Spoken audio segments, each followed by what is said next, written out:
Welcome to Isaiah chapter 35. This is a wonderful chapter to meditate upon, and I hope you enjoy reading through it with me as much as I enjoyed reading it this morning in my time with the Lord.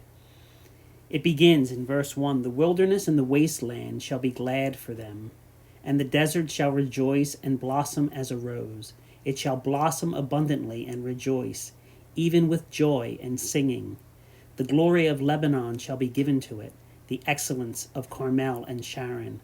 They shall see the glory of the Lord, the excellency of our God. Strengthen the weak hands, and make firm the feeble knees. Say to those who are fearful-hearted, Be strong, do not fear. Behold, your God will come with vengeance. With the recompense of God, he will come and save you. Then the eyes of the blind shall be opened, and the ears of the deaf shall be unstopped. Then the lame shall leap like a deer, and the tongue of the dumb sing. For the waters shall burst forth in the wilderness, and streams in the desert. The parched ground shall become a pool, and the thirsty land springs of water. In the habitation of jackals, where each lay, there shall be grass with reeds and rushes. A highway shall be there, and a road, and it shall be called the highway of holiness.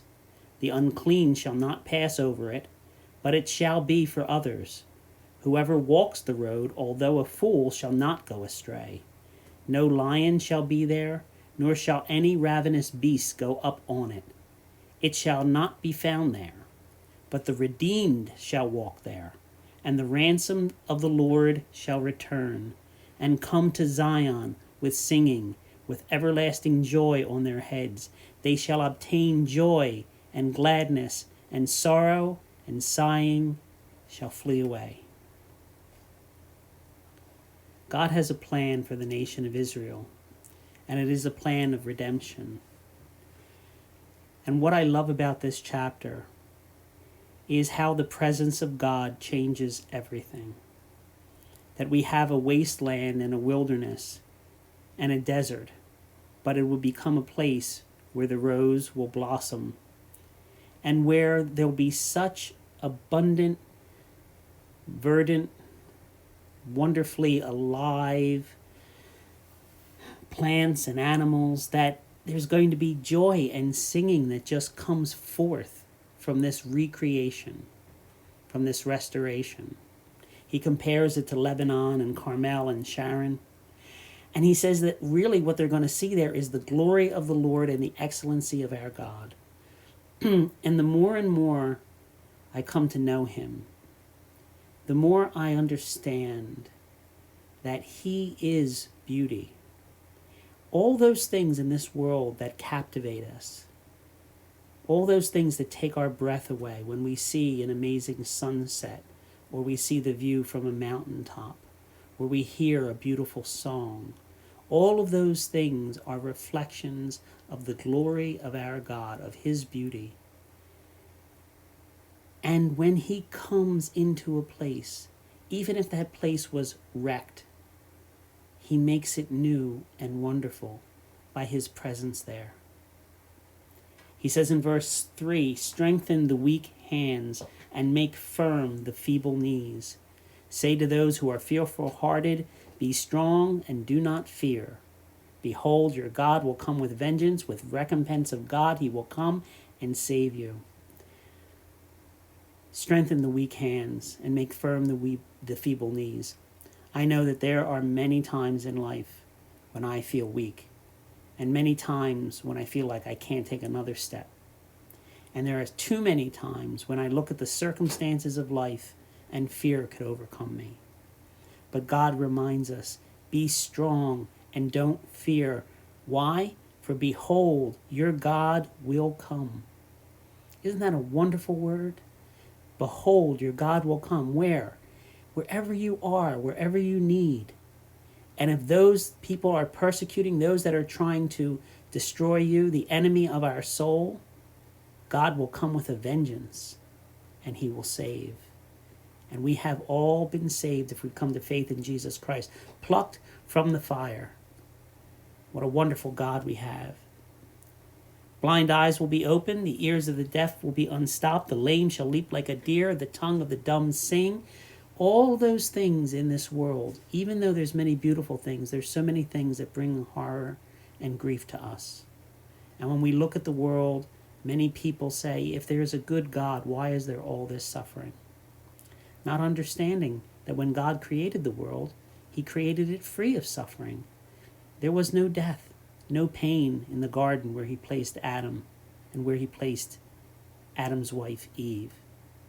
But man's sin brought death, and with death, the curse, and with curse, suffering, like we see in the world now, filled with people afflicted, blind eyes, deaf ears, lame, can't speak.